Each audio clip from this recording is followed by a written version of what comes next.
Good morning, YouTube. This is LA Prepper here with well, I don't want to call it a daily video because it's kind of putting a lot of pressure on myself for the future, but let's see what we can do. Today I'm going to talk about prepping, WROL, and more specifically, talk a little bit about motivation, some of the goals that I have for prepping right now, and some commentary on recent events.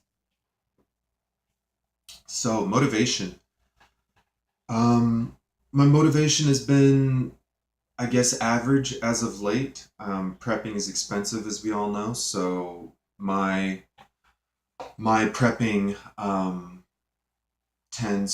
my prepping motivation tends to follow the disposable income that I have. I'm part-time employed right now. I'm kind of on a fixed income, so the way that I invest in my prepping is when I make a little bit of extra money, I kind of put 50% towards savings and kind of 50% towards improving things in my life, like making sure my car is running well, um, spending some money on preps, making sure that I have tools that I need to do my job correctly. So kind of investing in myself. Um, So motivation isn't bad. I try to keep myself kind of abreast of what others in the community are doing, and a lot of other preppers are pretty active as far as making videos, putting out content, just being, helpful to the community. I think it's sort of interesting some of the negative connotations that preppers have, and people will say or think, whatever they think about people that they allege are sort of obsessed with the end of the world and whatnot. I'm certainly not obsessed with the end of the world. Prepping is just a part of my life, like hygiene, like personal health, like my education, like personal development. Just another part of my life. It's kind of how I look at it. I don't look at it as this is my life. You know, if things get crazy, yeah, that will be everyone's life. But until then, everything in balance. Keep prepping, a reasonable part, but don't let it overpower, the real world today. You have jobs, you have bills. You can still go to the store today. So don't get too wrapped up in the prepping. But goals. What are some of my goals right now? Hunting and firearm familiarity. I purchased a 795 a couple weeks ago, probably about a month or so ago. So I have goals related to that to just become more familiar with it, put more rounds through it, get my scope and bipod set up on it. Mounting the scope has been a nightmare because it had this little nub sticking out of the bottom that was just driving me crazy. I don't know if I could show you, but most scopes, just have the kind of deal and then the tube and then maybe the lenses in the middle. But this thing had this little nub. I don't know if the reticle was on it or what's on it, but it was a BSA 3 to 9 by 40 with adjustable objective and with side focus, not adjustable objective. Side focus parallax adjustment. It has this little knob that comes down. So moral of the story is make sure that your scope rings. And actually, I have a scope. It's a rail that has 2 rings on it. I'll talk about that maybe in a different video. Make sure your rail is going to fit your scope and your rifle before you buy it. So I have some firearm related goals. I'd love to get out and do some camping. I want to get an adventure pass, get up into the mountains a little bit. I'd love to get out to some BLM land near me just to kind of mess around because you have a little bit more options as far as, starting fires, doing some target practice, driving around in circles, whatever it is. National forests, I love nature. Nature's great, obviously. Spent a lot of time in nature, did the whole Boy Scout thing. My family kind of dragged me around nature a little bit. But you go to a forest and it's stay on the trail, don't pick plants, pack everything in and pack everything out, and don't take anything and don't leave anything and don't shoot your firearms over here and fires and you can't take wood. Look, I understand you got to you can't have people running amok in the forest. But if I go to a national forest and I want to light a fire in the middle of the forest, and I know how to safely light a fire in the middle of the forest, I want to light a fire in the middle of the forest. I don't want the forest police to say, "Oh, you are committing a crime because you're starting a fire." It didn't used to be a crime to start a fire in the forest, but along comes society and forest fires, and a few stupid people do reckless things like leave their campfires burning or throw cigarettes out their window. And now nobody can have fires unless it's in a fire pit in a campsite where everyone else is. Well, I don't go camping to be around everyone else, so just a little bit of bitterness about the rules and regs in national forests, but I digress. So, most of my goals, so that's some kind of skills related goals. Skills are super important. As far as the intangible goals, I'm still not at 30 days of food and water. I do have a limited space here in my apartment. I used to have 30 days of water. I just need to keep buying. I'm trying to do like at least a gallon a week now. Buying. I sort of have like 5 or 6 gallons of potable water that I keep on me, on average, but that kind of goes down during the week. So just need to buy 1 or 2 gallons a week. Maybe I'll up it to 2 gallons a week. I have probably about a month's worth of food between all the mashed potatoes and oatmeal and canned food and stuff that I had. I would be losing weight for a month. Um, but I don't think I would starve if I couldn't go to the store for a month right now. I would love to get some, maybe like a bag, like a 10-pound bag of rice or a 50-pound bag of rice or something, but I'll be honest, I just don't eat that much damn rice. And if I buy a 50-pound bag of rice, sometime in the future, I'm going to have to start just eating ungodly amounts of rice. So I haven't done that yet, but at some point I will, and who knows, maybe I'll cook rice for my neighbors and trade them rice for stuff that's going to go bad or something. But that would be a really cool video, what to do with rice, what to do with the 50-pound bag of rice when you hate rice. Um, okay, so that was a little bit about some of my motivation and some goals that I have. Also, I have some community-based goals. I need to connect with some people. I'm not connected with any preppers. There's not really a great prepper community in Los Angeles. There's a really cool group a little bit south, and I could go to them. It would certainly be cool to learn some skills. It's like an hour south, but you want your community to be local. I don't need my community to be an hour drive away. It's not super realistic. So I could certainly learn something from them. I'm sure I would enjoy spending time with them doing stuff, but I want a local community. So, all right, recent events. A lot of crazy recent events. We have Hurricane Harvey. I was thinking there are too many H's. Hurricane Harvey in Houston. And the flooding stuff that's going on down there. Hurricane Irma, tropical, I guess it's Hurricane Irma right now, is getting crazy. So let's talk about Hurricane Harvey real quick.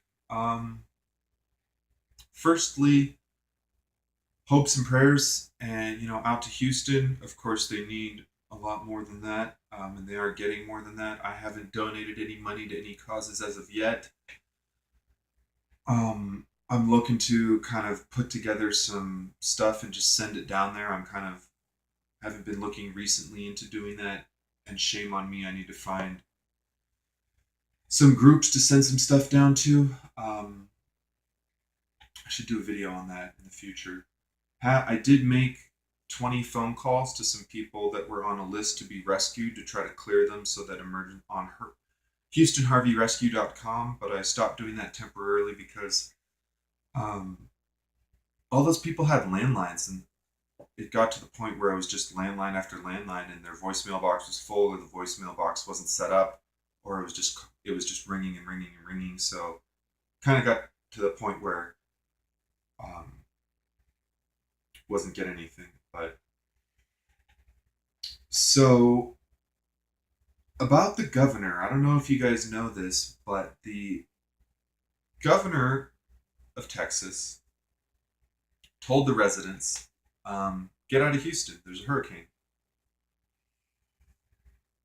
The mayor of Texas, a few days later, told residents that were trying to get out, stay in place. Now, it's easy to condemn the mayor to say, how on earth could you stay? Could you advise residents to stay during a hurricane? There's going to be 2 weeks of flooding. The power's going to be out. Just seems like a crazy thing to do to say, hey, stay in your house. Even if the water is going to come 5 foot up your wall, stay in your house. I don't want this to, I don't have time. I do have time, but I don't want to bore you guys with, a 20-minute diatribe on what I think about that. Certainly, if the roads are packed, being out in the car in a flood versus being in your home in a flood, neither one is a great option. Modern cars go through about this much water, about 18 to 24 inches of water, if that.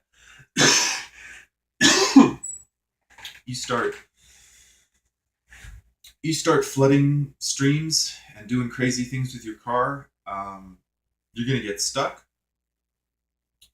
Your car might get washed away. You could die.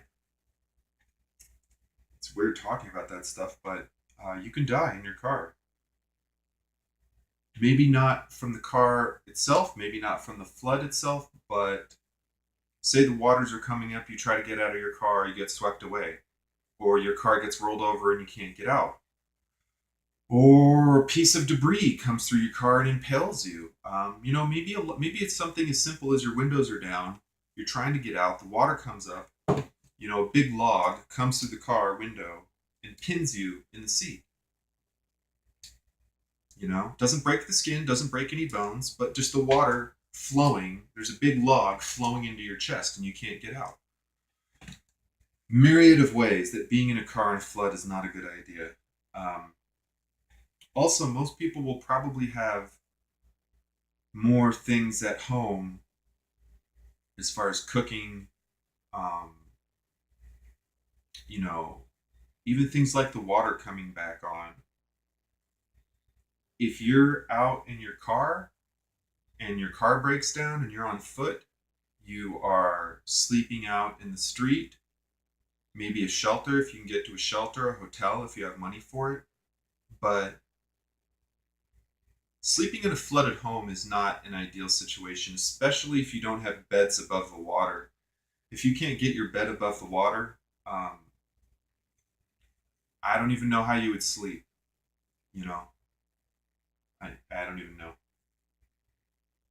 Pile up your furniture and try to get something above the water, or get something that floats, or make a raft and sleep in a raft in your living room. I don't even know, but being in your home is probably safer in a lot of ways than being out kind of in the general public. Unless you know for sure the water's going to get like really close up to the ceiling, I guess I would use the halfway rule. If the water's going to be halfway up your walls or less, being in your home is not safe, but you're not going to get swept away. You probably will have less security issues. You will probably have more supplies. Tough to say. Really tough to say. So in regards to directions from the government, stay in your house, leave, you need to use your own best judgment. If the governor says go, but for you it was better to stay, don't blame the governor for giving you wrong advice. If the mayor says stay and you decided it was good to go, go. If he said stay and you stayed and things didn't work out, don't blame the mayor because you stayed. It's easy to say, well, he told me to.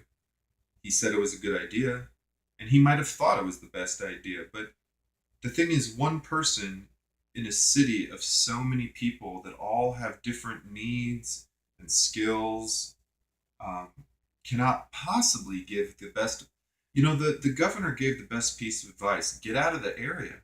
If you know a giant major storm is coming your way, unless you have a waterproof bunker up on a hill and a generator and a hurricane proof structure, chances are you're going to be better outside of Houston. It is super expensive. There are a lot of problems associated with bugging out like that. And I don't even know if it's called bugging out if you're sort of just evacuating, but you have to use your own judgment. And one last thing about the events in Houston, you might have noticed a lot of looters get shot signs going up. You loot, we shoot, and that kind of thing. Um, Texas, now you have to be careful about this. There are a lot of laws regarding guns and regarding self defense and how much force you can use to defend yourself. Some states have a stand your ground rule where if someone, and you can look up these different laws, but it has to do with, someone approaching you, can you hold your ground? Some states depends on if you feel you're in immediate threat of, serious injury or loss of life, i.e., someone's coming at you with a machete saying, I'm going to cut your head off. That might be a legitimate cause to think that your life is in danger. Some states you can defend your property with lethal force. Some states you can defend your home with lethal force. Keep in mind the amount of force you can defend yourself with or use is often proportional to the threat. So if someone's coming at you with a knife and you shoot them in the chest and they fall on the ground and they're writhing and they're saying, "Ow, you son of a bitch, you shot me," chances are you can't shoot them in the head. Um, if they're on the ground and they're not a threat to you. Now, if they pick up the knife and they come back up towards you, that's kind of a different thing. Look, I'm not an attorney, but the point I'm trying to make is don't go out and buy a gun and think that if anybody tries to fuck with me, I'm going to shoot them. That is a very, very, not only unhealthy mentally and not a safe thing for society, but that could get you in a lot of legal trouble. Even brandishing a firearm in a menacing manner is a crime. If there was somebody doing weird shit out on my street, and I walk out onto the street with my rifle and I say, "Hey, what are you doing?" They could pick up their phone or take their phone, call the cops, and say, "Hey, this guy's waving a rifle at me," and I would get arrested for publicly brandishing a rifle. Um, in California, you basically can't openly carry a weapon pretty much anywhere unless you're hunting or unless you're law enforcement or you're on the way to hunting or on the way, I think you can carry a rifle from your car to your apartment if you just got back from hunting, but you can't walk around your apartment complex endlessly with a rifle. And if you were going to transport a rifle, it needs to be either in a locked, it basically needs to be in a locked container. So carrying it in a case, locked, unloaded is one thing. Carrying it just in your hand, totally different. So as far as living in a world without rule of law, just because the power's off for a couple days or you have a flood or whatever's going on, don't just start waving a gun around. Don't start walking in public with a gun. No. Look, I have strong feelings about the Second Amendment and about the Constitution, but as long as there is society and law enforcement and state laws and federal laws, whether or not you agree with them, unless you're looking to be a criminal and a misdemeanor and a felon and have your gun rights taken away forever, I would recommend you comply with state and federal laws. Obviously, I do. I plan on doing. Basically, indefinitely. Even if things do get crazy, it doesn't mean I'm going to start, being a vigilante and just going around, you know, shooting things or whatever. You have to kind of, um, use your best judgment. But please, just keep in mind, there are many, many laws regarding how to store your firearm, how to use your firearm, even in self-defense. So, in Texas, they have a lot more leeway because of their state laws regarding defending your property, regarding even standing on your front porch with a shotgun. In California, standing on your front porch with a shotgun, way different than standing on your front porch with a shotgun in Texas. So just be aware of the laws in your area. The last thing you want to do is get arrested, because the power's off for a couple hours and you're standing on your porch with a rifle. Just don't do stupid stuff. Don't do illegal stuff and don't do stupid stuff. Thanks for watching my video. More to come, and keep on prepping.